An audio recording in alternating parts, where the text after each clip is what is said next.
Hola, muy buenas noches. Mi nombre es Ana Laura Galán y estoy en la ciudad de Oaxaca.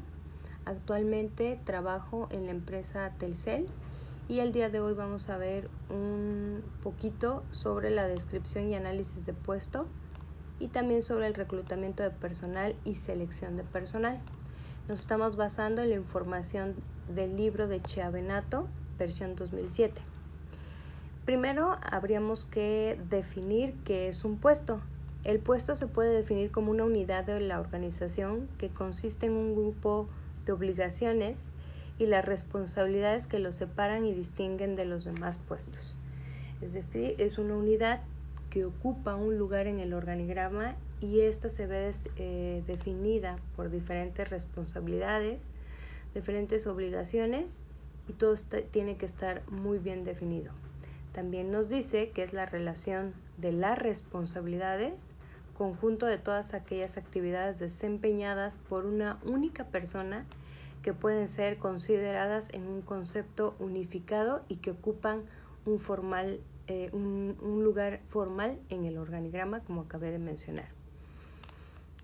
De ahí viene un análisis de puestos. Una vez que ya definimos, ya está hecha la descripción del puesto, sigue su análisis.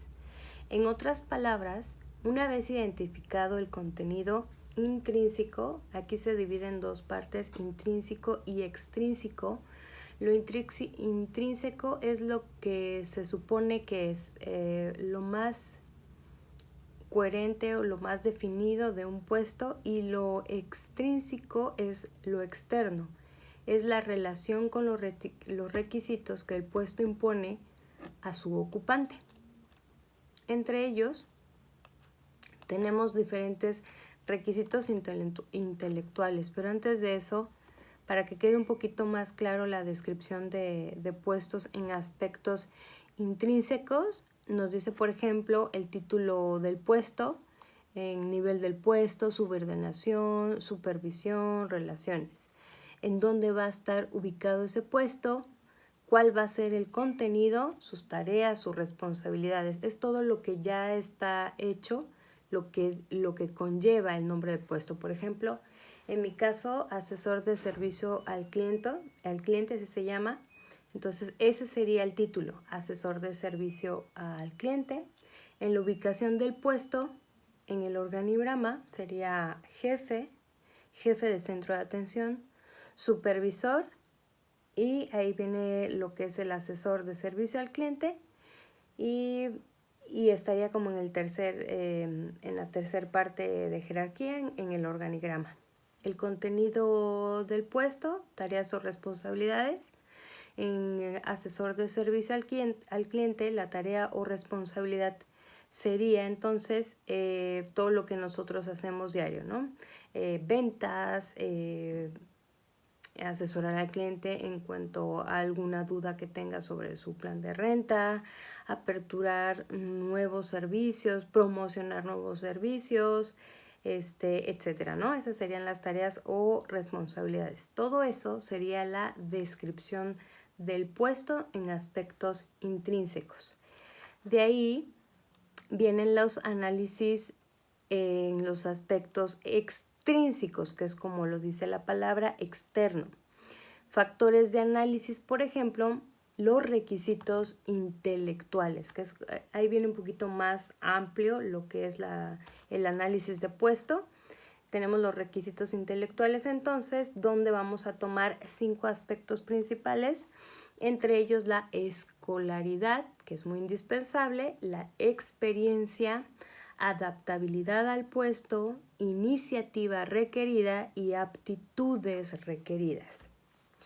En escolaridad, en el caso de servicio al cliente, pues nosotros debemos de tener una carrera terminada en económico administrativo o comunicación. Esos son como los dos aspectos que nos piden para ocupar el puesto. En experiencia, normalmente no nos piden experiencia, no nos piden experiencia, únicamente carrera terminada. Adaptabilidad al puesto, sí te hacen mucha mención en que debes de tener capacidad para adaptarte a muchos cambios y trabajar bajo presión. Normalmente trabajamos bajo objetivos y obviamente pues estamos presionados en ese tema.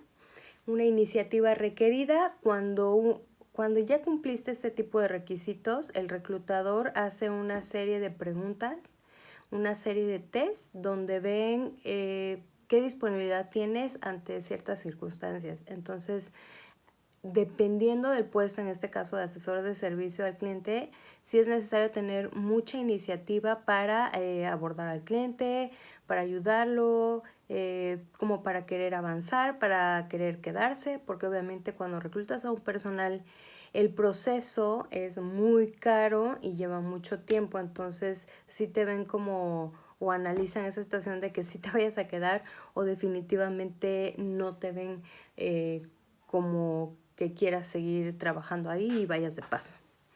Y aptitudes requeridas, como bien lo mencioné anteriormente, pues es todas las capacidades que puedas ofrecer a tu puesto, ¿no? Aparte de actitud, aptitud para hablar, para decir, para vender, sobre todo para vender, para hacer llegar el producto a un cliente, etcétera. Esos serían los requisitos intelectuales. De ahí nos vamos a requisitos físicos, nos basamos en 3. El primero sería el esfuerzo físico requerido, el segundo sería una concentración visual y la tercera sería destrezas o habilidades. Habría algunos puestos donde sí se requiere alguna fuerza o alguna aptitud física, por ejemplo, los aviadores, que sí necesitan tener una visión al 100%, ¿no? Cosa que en mi caso no aplicaría. Y o tener una destreza o habilidad para desempeñar el puesto. No sé, en el caso de los mineros, por ejemplo, el puesto de minería, pues obviamente tienen que ser fuertes, trabajar bajo presión, y presión me refiero a que están abajo, sobre muchos metros bajo la tierra. Y en mi caso, en el caso de Telcel, pues no hay más requerimiento físico, simplemente lo básico, ¿no? Que estés bien de salud, que hagas ejercicio regular, pero pues esto aguantar mucho tiempo sentada, pero no hay como más detalles. De ahí viene las responsabilidades adquiridas. Tenemos responsabilidades adquiridas como tercer aspecto extrínseco y tenemos supervisión del personal. El segundo sería material, herramienta o equipo. El tercero sería dinero, títulos o documentos. El cuarto sería relación interna o externa. Y 5, información confidencial. Todo muy estructurado, todo lo que depende el puesto, como a grosso modo, ¿no? Las responsabilidades. Por ejemplo, quiénes van a depender del puesto, como todo muy detalladito, ¿no? Son consideraciones del puesto, pero a manera más detallada. De ahí seguimos con las condiciones de trabajo. El ambiente de trabajo, el riesgo de trabajo, accidentes y enfermedades profesionales. En el anterior de responsabilidades adquiridas, en mi caso no tengo a cargo supervisión de personal, únicamente contamos con una computadora, no hay más, pero sí cuidamos mucho, por ejemplo, lo de la información confidencial, pues como manejamos cantidad de información, INE, dónde vive, qué número tiene, algunas veces tarjetas de crédito, todo porque sus pagos los redireccionan a una tarjeta de crédito. Entonces creo que eso está marcadísimo en Telcel, en servicio al cliente, que deben de cuidar mucho la confidencialidad del cliente. De hecho, firmas una carta donde te comprometes a no hacer eso y pues obviamente si no lo cumples hay rescisión del contrato laboral. Entonces esas serían las responsabilidades adquiridas, ¿no? Que es lo que adquiere el puesto conforme ya lo está desempeñando. Y de ahí seguimos con las condiciones de trabajo. Ambiente de trabajo laboral, normalmente siempre nos pintan que pues excelente ambiente laboral, y en mi caso, en mi centro de trabajo, la verdad es que está muy tranquilo, todos nos llevamos muy bien. Básicamente el empleo hace que te enfoques nada más a tu trabajo, muy pocas veces hablas o lo necesario como para hacer plática únicamente, pero el ambiente en general es muy bueno, yo siento, en Telcel. Los riesgos de trabajo, pues no hay más, porque es trabajo de oficina y no hay algún problema alguno en eso, ¿no? Accidentes de trabajo tampoco hay, enfermedades profesionales, a lo mejor la vista, porque si nos hemos dañado un poquito, la mayoría la vista, porque estamos 9 horas en una computadora, 8 horas diarias por 5 días, pues sí son 40, ¿no?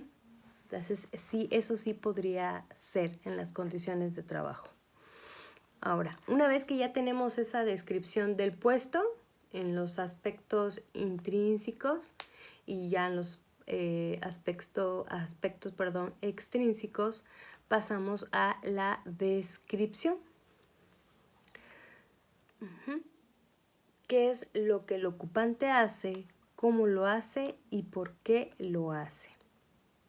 Entre ellas, etapas del análisis de puesto, tenemos las siguientes, o mejor dicho, los métodos que se utilizan para proporcionar la información del puesto están básicamente en estos siguientes. La observación directa. Este análisis de puesto se realiza con la observación directa y dinámica del ocupante en pleno ejercicio. Sus funciones, mientras que el analista de puestos anota en una hoja qué es lo que va viendo o qué es la actividad que va desempeñando la persona del puesto, ¿no? Aquí la clave base de esto es la observación, no hay más. ¿Qué tenemos como ventajas? Veracidad de lo que se está observando, de los datos obtenidos, porque es la persona que está llevando el chequeo de qué es lo que se está realizando en el puesto. Es un método ideal para puestos sencillos y repetitivos. Podría ser a lo mejor, sí, en nuestro caso creo que sí es un puesto sencillo, asesor de servicio al cliente, no hace más. Bueno, pero es que sí hay muchos programas y muchas cosas. Yo me iría más como a un cajero, por ejemplo, en una tienda departamental. Creo que sería como la observación, qué pasos hace el cajero, y sería más de observación. Yo lo ubicaría más a ese rubro, a cajero. Y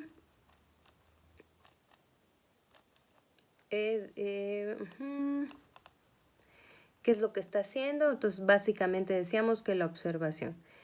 Entre las ventajas, veracidad, método ideal para puestos sencillos, ya lo mencionábamos. Y entre las desventajas, conlleva mucho tiempo.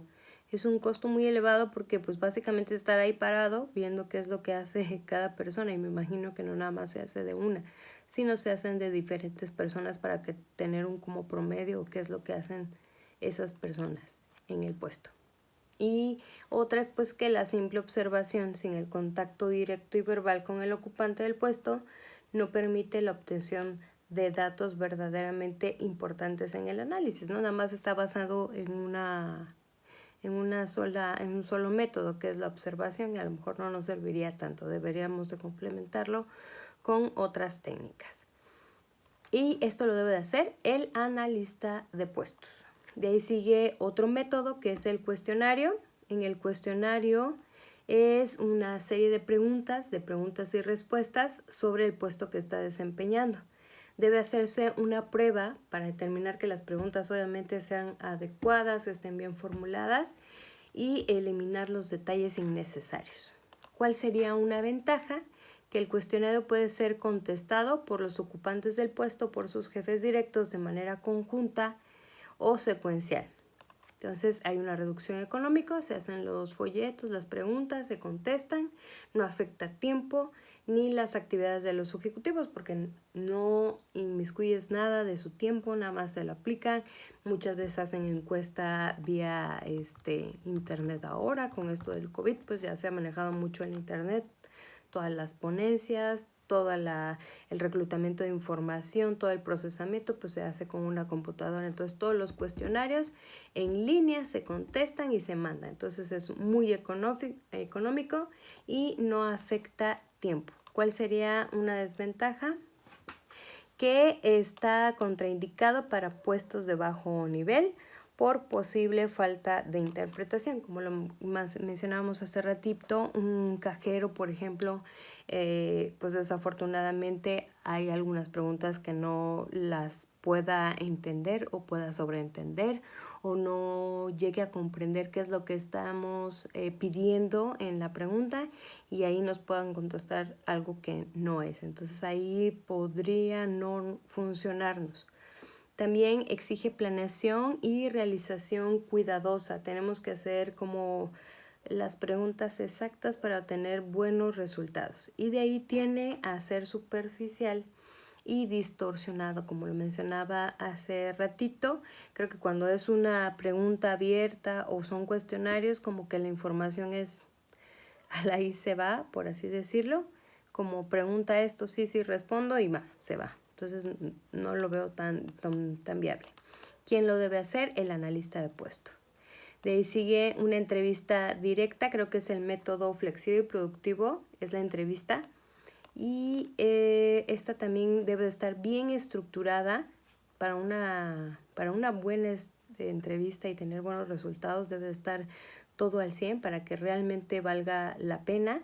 Garantiza una interacción directa entre el analista y el empleado, lo que permite la eliminación de dudas y sospechas, especialmente en el caso de empleados difíciles o reacios.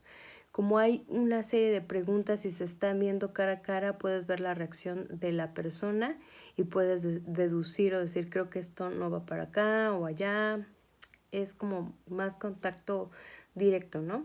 Entre las ventajas tenemos obtención de los datos de puesto a través de las personas que mejor lo conocen, y de las desventajas sería una entrevista mal dirigida, puede llevar a reacciones negativas en el personal. ¿Quién lo hace? La entrevista con el ocupante después del superior para efectos de confirmación. De ahí tenemos un método mixto. Perdón. Este método mixto ocupa de las variantes que acabamos de mencionar. Por ejemplo, cuestionario con entrevista.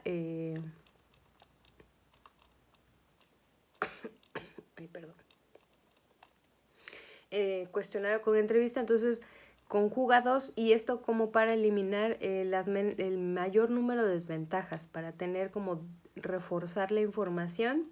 Entonces utiliza variantes para precisamente quitar todas las desventajas. Eso es muy bueno, creo que sería yo. A lo mejor utilizaría un cuestionario y una entrevista. Es mayor tiempo, sí, pero tenemos mucho mejor información, más verídica. Y así nos vamos rapidito con las etapas y objetivos de la administración de puestos. Entre las etapas tenemos la planeación, que es una etapa de trabajo, de escritorio y de laboratorio. Entre ellas tenemos cinco subtítulos vertientes. Uno es determinar los puestos a describir. 2, elaborar un organigrama. 3, elaborar el cronograma de trabajo. 4, elegir el o los métodos de análisis a emplear, los que ya mencionamos. Y 5, seleccionar los factores de análisis. De ahí nos vamos con la etapa de preparación, que es la etapa en la que se preparan las personas, los esquemas o los materiales de trabajo, a saber. Es la etapa en la que se planea todo el trabajo para el análisis de puestos. Es una etapa de trabajo de escritorio y de laboratorio. Seguimos con la etapa de realización, pues es la etapa en la que se obtienen los datos respecto a los puestos que se van a analizar, y en la que se redacta el análisis. Hay que redactar cómo llegamos a conclusiones, qué analizamos en los puestos de trabajo, y entre ellos tenemos obtención de los datos, selección de los datos obtenidos, redacción provisional del análisis, presentación de la redacción obviamente, redacción definitiva del análisis de puesto y por último la presentación de redacción definitiva del análisis de puestos. Entre los objetivos de la administración, ¿por qué se hace? Pues es obtener el apoyo económico para la elaboración de anuncios, demarcación del mercado de mano de obra, donde se debe reclutar, que es la base para el reclutamiento de personal. Determinar el perfil del ocupante del puesto, esa sería creo que una de las más significativas para mí, que hay que determinar el perfil del ocupante del puesto, con lo cual se aplicará la materia adecuada de exámenes, que es la base para la selección de personal. Obtener el material necesario para el contenido de los programas de capacitación es muy importante, creo que también me iría con esas dos. Programas de capacitación, una vez definiendo el puesto, tenemos que ver qué información van a recibir periódicamente. En mi caso, nosotros cada semana, cada 15 días, nos capacitan porque hay muchísima información, muchos programas, todo cambia consecutivamente. Entonces, creo que somos el área que más capacitación tiene ahorita en muchos programas. Y también tenemos determinar mediante la evaluación y clasificación de puestos los niveles salariales de acuerdo con la importancia relativa de los puestos dentro de la organización y del nivel de los salarios en el mercado, ¿no? Dependiendo de las actividades, responsabilidades que tengas dentro de la empresa, pues obviamente van definiendo cuánto es lo que se va a destinar en qué es lo que va a ganar ese empleado.